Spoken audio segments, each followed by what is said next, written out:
We're here with Richard Benedict, who's president of the NCSE. Richard, tell us, why did you pick this year's theme of environment and security?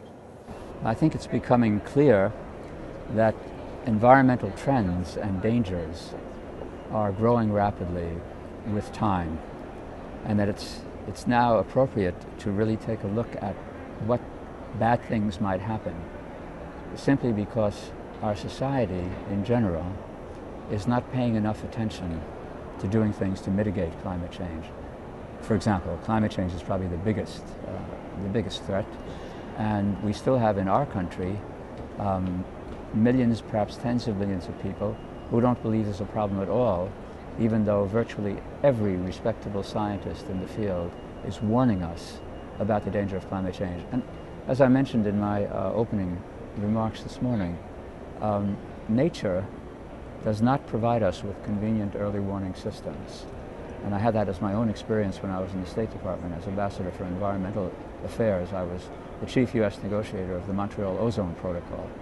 And this was an issue where the industries, and chemical and other broad branches of industry were making great profits and doing great things with chemicals that scientists said were gradually going to destroy this thin layer of ozone molecules that protects all life on Earth, animal, vegetable, mineral doesn't count, but protects all life on Earth from harmful ultraviolet radiation coming from outer space, coming from the sun. And this was poo-pooed, it was derided by the people who are now doing the same thing about climate change. And what happened was that because we were so slow getting started to try to limit these emissions of these particular kinds of chemical gases, that the amount of these harmful chemicals in the atmosphere began to grow very slowly. We're talking about parts per billion. And it went, the normal level of chlorine in the stratosphere is something like 0.6 parts per billion, minuscule. Gradually it began to increase. It began to double, 1.2 parts per billion, 1.8 parts per billion. Nothing happened.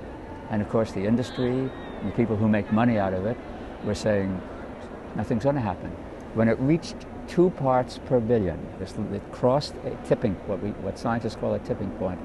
There was not a gradual decrease, there was a sudden drop. And that's what caused the famous Antarctic ozone hole, a collapse of ozone over the Antarctica. When it reached a certain level, it even tripled and nothing happened, but then and there were no early warnings, it didn't come gradually, there was a total collapse. And this can happen with climate change as well, unfortunately. We've been neglecting it so long, and the carbon dioxide, in this case the analogies with carbon dioxide, is getting greater and greater, and so far very little is happening, nothing is happening, but if there's a collapse, we'll be in deep trouble.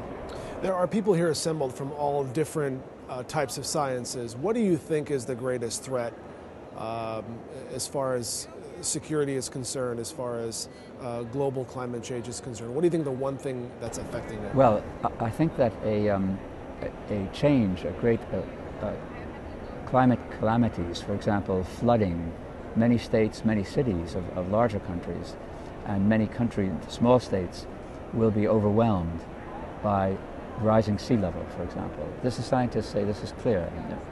And you may have noticed that some of the richer countries can try to protect themselves. London now has these huge barriers that they're putting up, walls along the Thames River in case water comes flooding in. They'll be able to move them and hopefully protect the city. Other countries, of course, may not be able to do that. And the danger for national security is that you may get large movements of populations going over borders. Bangladesh is one example because they're at the mouths of several great rivers coming from the Himalayas mountains, and they're almost below sea level anyway. They're getting hit from the oceans and also now from the rivers possibly, and they may want to move into India, and the Indians may have their own problems, but it could lead to military clashes.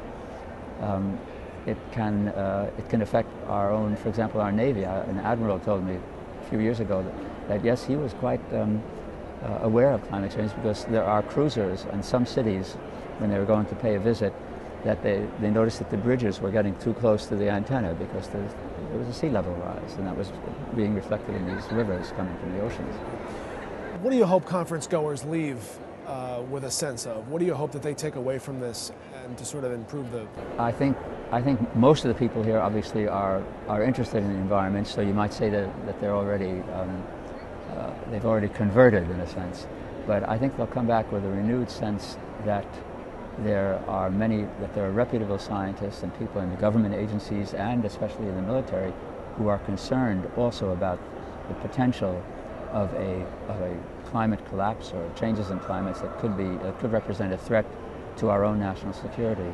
And they'll go back to their communities, to their universities, to their cities and states, and maybe try to elect people to our Congress who also have a healthy appreciation of the dangers of this, rather than simply treating it as if it was some kind of a weird science fiction.